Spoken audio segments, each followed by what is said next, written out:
Today, the weather is cold for Houston, Texas. A cold front came through and I'm in the city and I wanted to stop by one of my favorite bakeries, Mexican bakeries here in Houston, El Bolillo, and pick up some sweetbread for the family. A nice cup of coffee, an empanada. It's just gonna hit the spot today. So I'm gonna go get some. Okay, so I'm back home.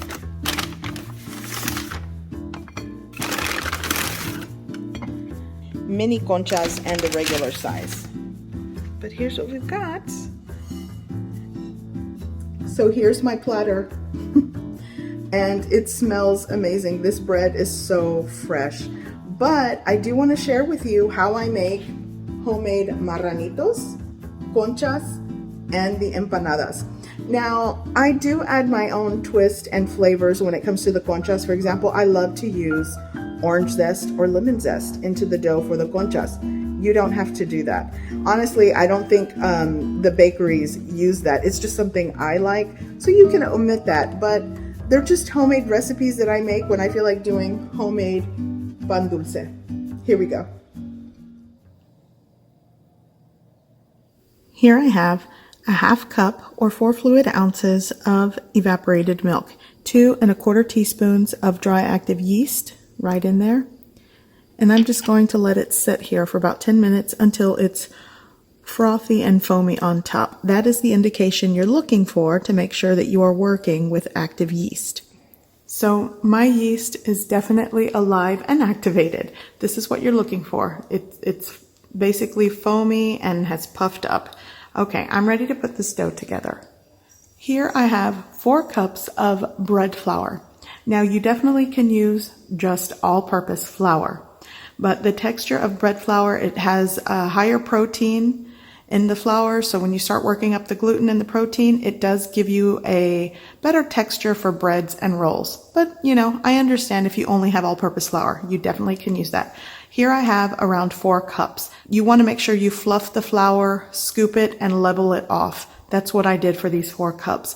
Now, if your 4 cups are compacted, then it's going to give you more flour to the ratio of liquids in this recipe, and it will change the texture of your dough. So bear that in mind when you are making this. Now I'm adding 2/3 cup of sugar. I like to say this is optional. You can still make conchas without a lot of these things that I'll be putting in, these 3 ingredients. I like the usage of citrus zest. Sometimes I use orange. Today I'm using a 1/2 teaspoon of lemon zest, a 1/4 teaspoon of ground anise, which is ground anise seeds, and a 1/4 teaspoon of ground cinnamon. This adds wonderful flavor to your conchas, but it also is optional because you might not have this on hand or you might not want to use it. So it's up to you. And the zest. I'm going to just give that a mix. 3 room temperature large eggs. I'm going to beat them first. I'm going to add my beaten egg. 1 tablespoon of vanilla extract. I'm using Mexican vanilla extract. Use what you got. And I'm going in with my yeast milk mixture. And I just find if you start it and mix it while in the bowl, especially a plastic bowl, it helps lessen the mess. 1 stick of butter, 8 tablespoons of unsalted butter. So I'm gonna drop maybe half of it in and kind of just spread it and mix it in. It's softened. Okay. Kind of wipe it on my work surface, and I'm gonna start kneading and mixing this on my work surface.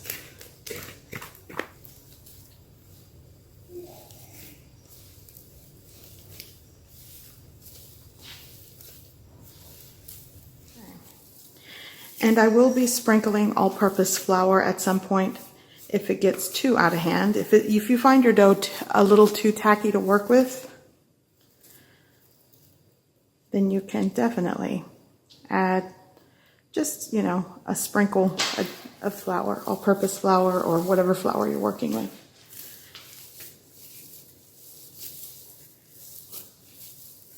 So I'm going to continue kneading this until the dough really comes together.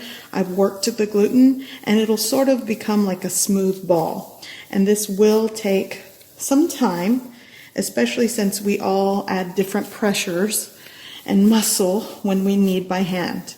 You probably could do this in a stand mixer as well to make life easier, but I went with my hands today. I had help from my husband. We took turns and we kneaded this dough, so it is ready to be rested. And the gluten definitely has been worked. So I'm going to place it in a buttered or oiled glass bowl, a large bowl, and I'm going to rest this until it doubles in size, and that time will vary. It may take an hour, it may take 2 hours, it just depends.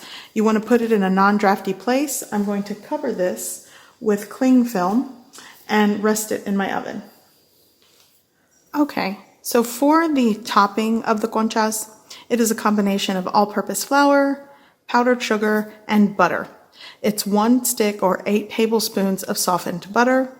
Here I have 1 1/4 cups of confectioner sugar or powdered sugar, and this is 1 cup of all-purpose flour, and I'm just going to combine them. And if you want to add food coloring, or for example, I'm going to add a little bit of vanilla extract to this. You could also add cocoa powder for a chocolate flavored, but I'm just going to go with just a regular vanilla flavored. Kind of cut it in. I could use a dough cutter actually, but I'm just going to sort of mash it in and start kneading it. 1/4 teaspoon of vanilla extract works. So I'm just going to go in with my hands and just start mixing it.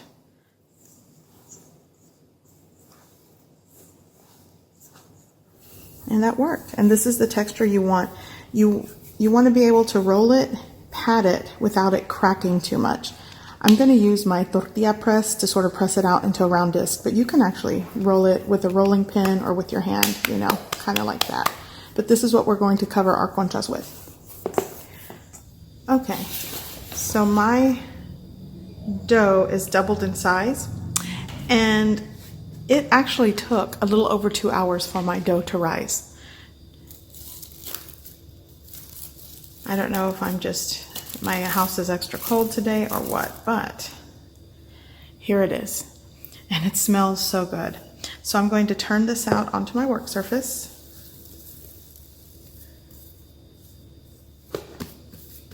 I really don't want to add too much flour to this. I don't want to change the texture.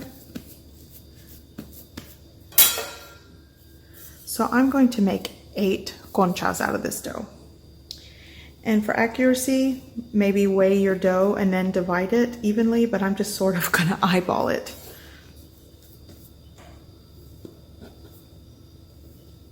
And just kind of ball it up like that. And you can kind of roll it out a little bit. There you go. So I have my dough divided, 8 conchas. So what I'm going to do now is place them on a baking sheet. I'm going to cover them with the topping, and I'll show you how I do some of the designs using, I actually have a pizza cutter. You could use a knife or the little concha presses that kind of cuts out the shell look if you have those.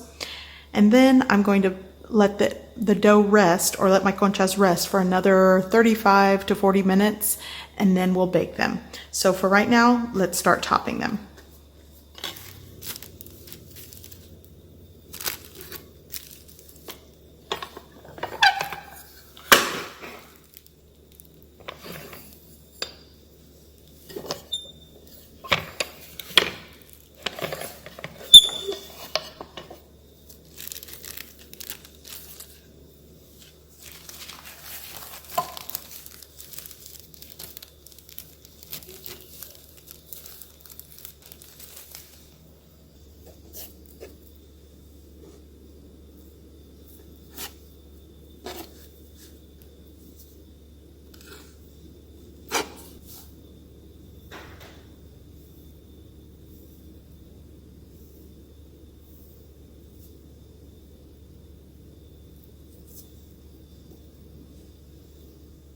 So my conchas are assembled. I covered them with just a little bit of cling film, and I'm going to let them rest for about 45 minutes, or it may be sooner.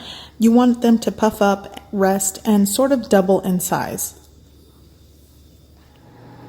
So it has been 40 minutes, and as you can see, my conchas are definitely rested and risen. So I am going to bake these in a preheated oven at 350 degrees Fahrenheit for about somewhere between 15 to 20 minutes. And I made little hearts on this one. I thought it was cute.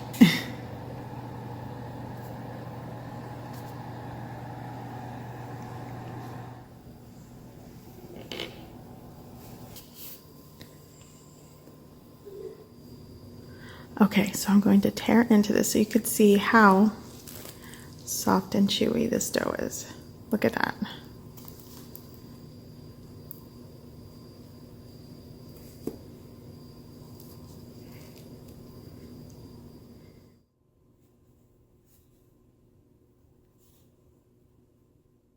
Okay, so to start making our Maranitos, I am going to be using 3.5 cups of all-purpose flour.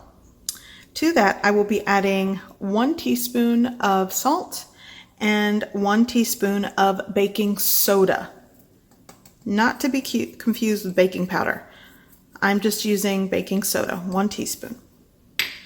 I'm also going to add 1.5 teaspoons of ground cinnamon, 1/2 teaspoon of ginger.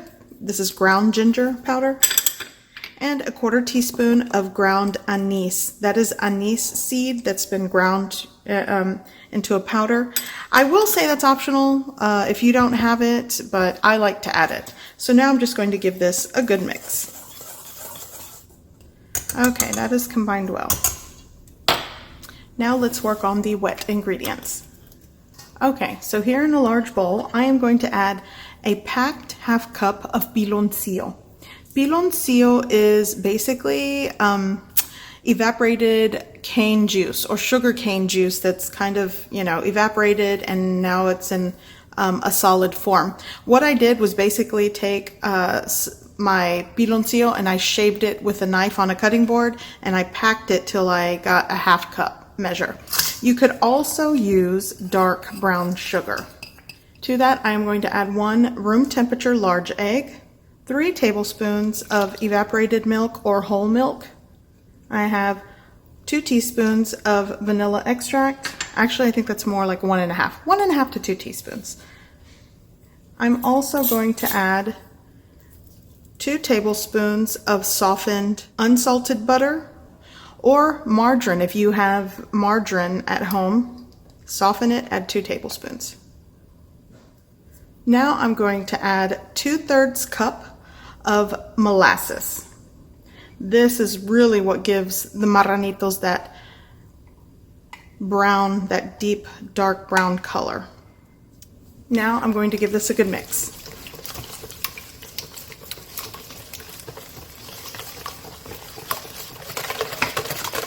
Okay, so I'm actually experimenting with this recipe today. I do make Maranitos, but I don't do it often. Actually, I think it was like a year ago when I made them last. So now I'm going to work in my dry ingredients. Kind of give it a mix. And then add the rest. And just mix and fold until it comes together. Okay, so this is pretty much what the dough is going to end up like. So now what I'm going to do is place this in cling film and rest for about 2 to 3 hours in my refrigerator. Okay, so I have this on my cling film here, my cling wrap. By the way, when you're making this dough, if you find that it's still too wet and too sticky to sort of come together like this, add a tablespoon of flour at a time until it comes together. Basically, this is what you're looking for, and because it has that molasses in it, it is a sticky dough, so I'm going to refrigerate this just like this. There we go. going in the refrigerator, 2 to 3 hours. Okay, so this has been in the fridge for about 2 hours. So what I'm going to do is generously flour my work surface and go ahead and put the dough out onto the floured surface. And because the ratio of the ingredients, this is a sticky cookie dough, it can handle the excess flour. So let's do that. I'm also going to do the top. Okay, I'm going to dust my rolling pin and start rolling this out. You could do 1/4 of an inch. I'm actually going to do something like 1/3 of an inch. Okay, so I've got my cookie dough rolled out. So I have a little excess flour here, and I'm just going to dredge it in some of the flour. And this is a 5-inch cookie press or cookie cutter. And it's in the shape of a little Maranito, a little piggy. And they have some that are actually larger. If you have that, that works. So now I'm going to press right onto the cookie, you know what, right here. And then just press straight down. And I'm just going to repeat that until I get several little. Okay, so now I'm going to carefully and gently, take my little Maranitos and lay them on a baking sheet lined with parchment paper. There we go. Just like that. Okay, so I have my cut out cookies on my baking sheet. So now what I'm going to do, well, what I've done is I've beaten 1 large egg, and I'm going to egg wash the tops of these cookies. And at this point, you'll want to preheat your oven to 350 degrees Fahrenheit, and these are going to bake for somewhere between 13 to 15 minutes. Okay, so these are ready for the oven, going in. Okay, so I basically just kind of smushed the rest of the dough together and rolled it out again, and I'm just going to press out the rest of the cookies. And even if there's still dough left over, what I like to do is just sort of pat it out into a round cookie and bake it if there's any extra.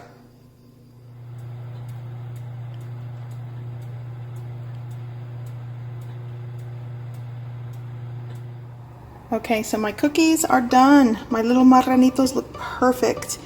So I am actually going to transfer these from the baking sheet over to a cooling rack, and I'm just going to let them set and cool. Okay, so now I have all of my Maranitos baked. This was the first batch. They're cooling on the rack. They're actually probably cooled. I can move those. But here is the last batch, and as you can see, I had enough for a little baby piggy. And the excess dough that just really couldn't shape, I just put it into a round circular disc, and that's that. So you definitely can get at least 18 cookies, 16 to 18 cookies out of this.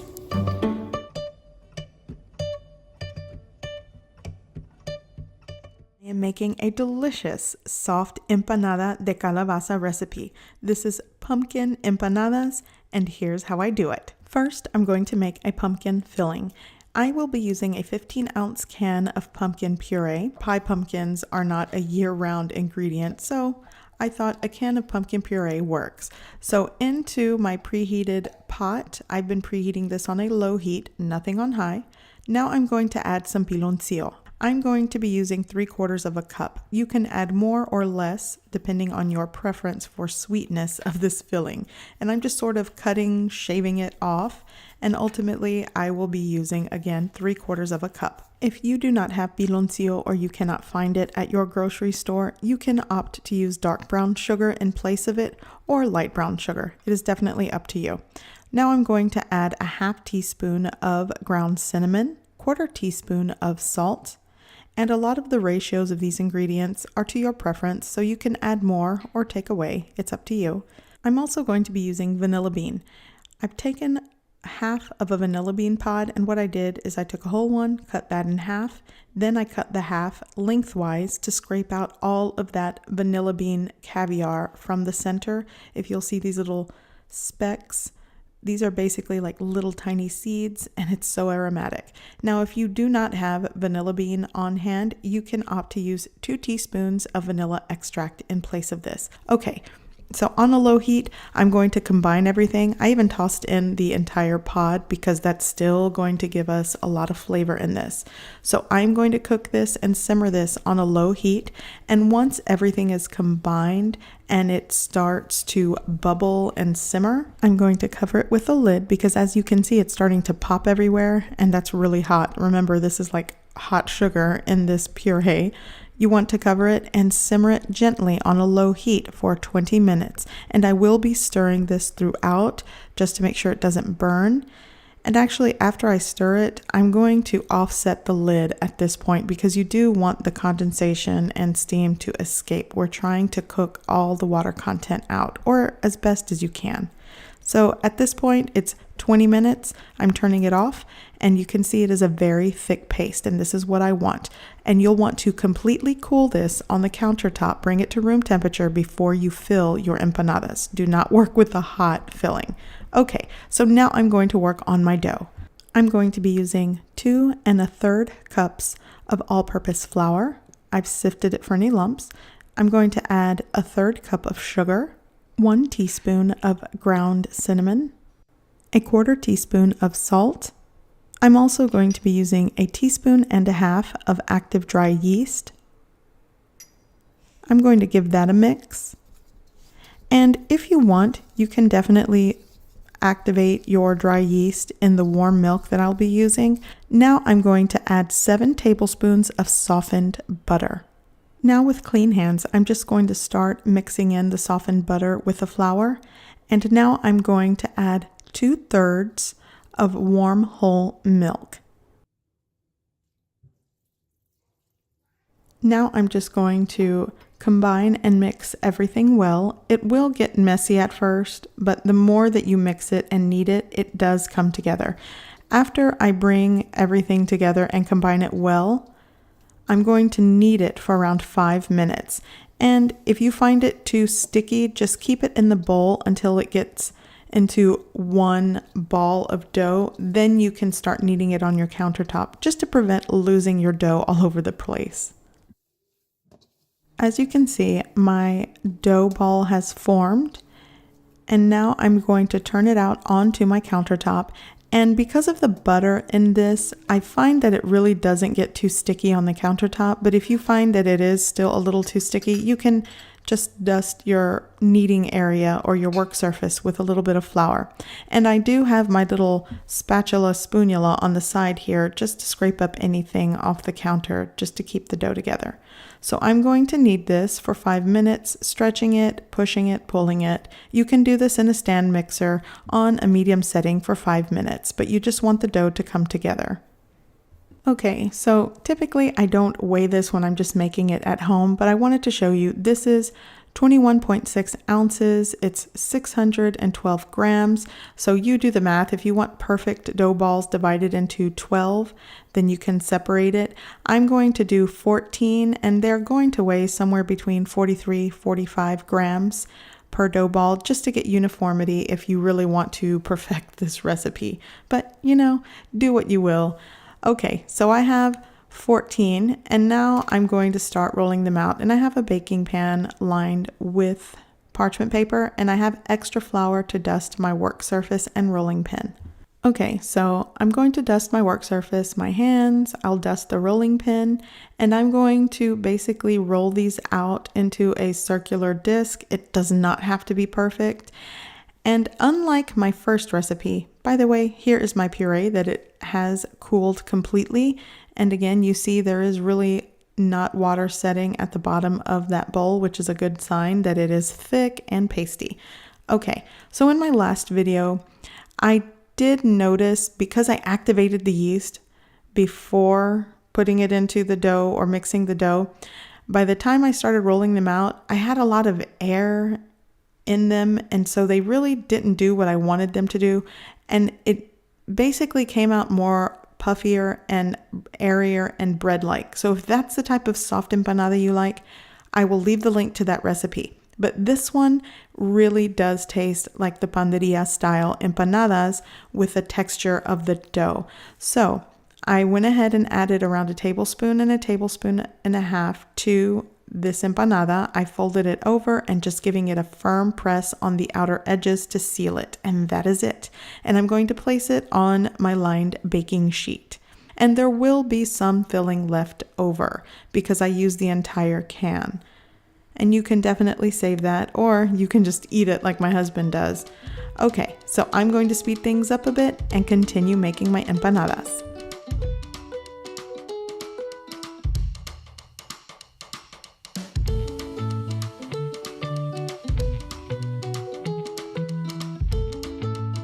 So all of my empanadas are assembled, and I wanted to show you.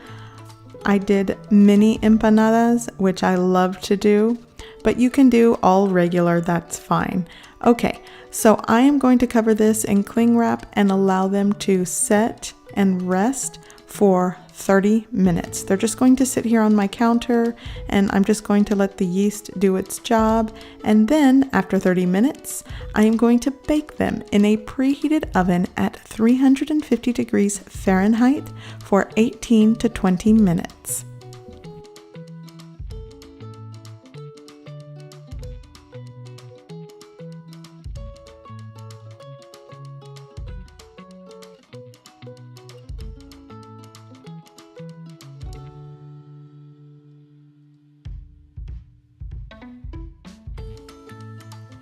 It has been 20 minutes and my empanadas are done, and my house smells like a Mexican bakery. It's so good.